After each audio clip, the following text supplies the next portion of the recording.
So you go here to your edit loadout, your loadout section. And what I'm going to be showing y'all is basically what I've got set up is here. Now these I got them backwards. I need to swap those. Anyways, okay, so let me go to one that's not set up. Here we are. So on my SMGs here, I'm talking about the perks.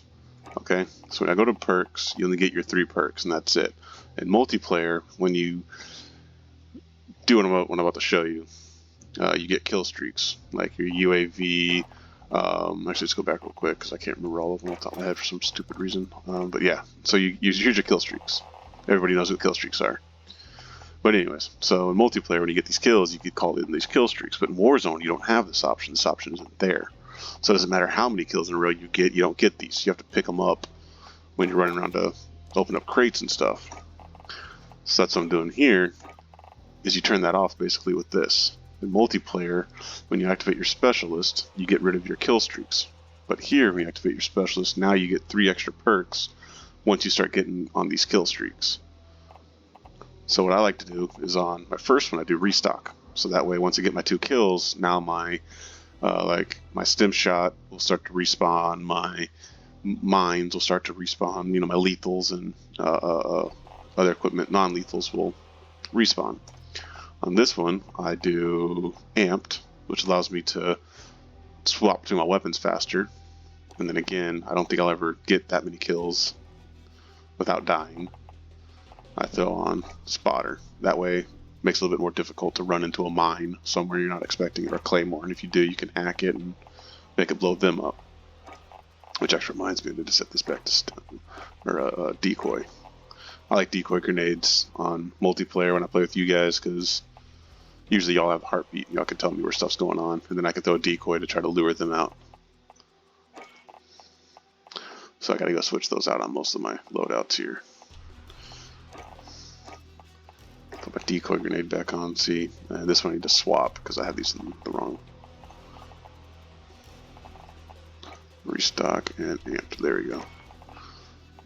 So again, may not exactly benefit too much, but again, there's no point in not having it on. Having it on and not having it on, there's no real difference because you don't earn kill streaks in Warzone. You pick them up through the crates and stuff. Let's put decoy.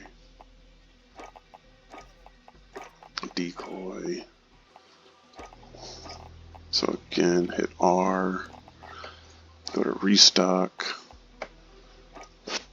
amped, and spotter. And again, these are just my setups. This is what I like. Again, cold-blooded is always a go-to because, again, makes it very hard for, again, AI targeting systems won't really lock onto you very well. You won't trigger high alert perk. And again, people using their thermals don't see you. Ghost, again, with Ghost, you don't appear on the HUD, or not the HUD, the minimap, regardless of, the only time you do appear up those if they have advanced UAV. Advanced UAV does show up. It doesn't say that. And then, of course, tune-up allows me to revive you guys a lot faster in Warzone.